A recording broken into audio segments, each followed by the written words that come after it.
आहोत आपण parity generator आणि पॅरिटी चेकर दोन्ही एक्सपेरिमेंट तुम्हाला एकाच किटवर करता येतात. सुरुवातीला पाहूया पॅरिटी जनरेटर, ज्यामध्ये सर्किट डायग्राम बघा.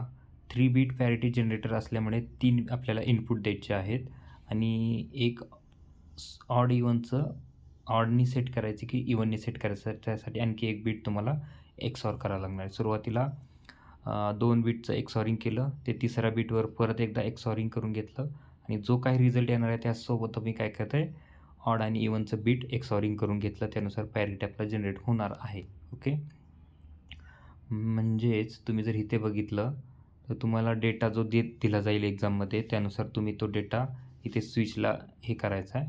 त्यानुसार तुम्हाला ऑड पॅरिटीने सांगितले की इव्हन पॅरिटीने, जर ऑडने सांगितलं तर तुमचं स्विच वरती 1 येणार, इव्हनने सांगितलं असं स्विच खाली येणार. राईट, सेट करून घ्यायचा आणि तुम्हाला बघायचं की आउटपुटला LED ऑन ऑफ होतो आहे का नाही. जो काही रिझल्ट येईल ते तुम्हाला काय करायचं आहे, ह्या ऑब्झर्वेशन टेबलमध्ये लिहून घ्यायचं आहे.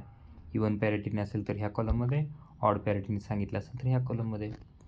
पण आता ते कसं करणार, सुरुवातीला डेटा टाकून घेणार 0 0 0, त्यानुसार काय येणार तुमचं ते बघून घ्यायचं आणि त्यानुसार ते लिहायचं आहे. ओके, आता सुरुवातीला बघा, ह्या डेटामध्ये 0 0, ह्या डेटामध्ये तुम्हाला नंबर ऑफ वन्स किती दिसत आहेत. नंबर ऑफ वन्स हे 0च आहेत, म्हणजे इव्हन पॅरिटी ते मेंटेन झालेली. मग इव्हन पॅरिटी जर मेंटेन झाली असेल तर तुम्हाला इव्हनच्या कॉलममध्ये 0च येणार, बरोबर. नेक्स्ट कॉलम कोणता आहे तुमचा, रो 0 0 1, राईट. त्याच्यामध्ये पॅरिटी बघा किती येते, नंबर ऑफ वन्स किती आहे, ऑड आहेत. म्हणजे मला जर इव्हन पॅरिटीने डेटा पाठवायचा असेल तर एक एक्स्ट्रा ॲड करावं लागेल, बरोबर ना.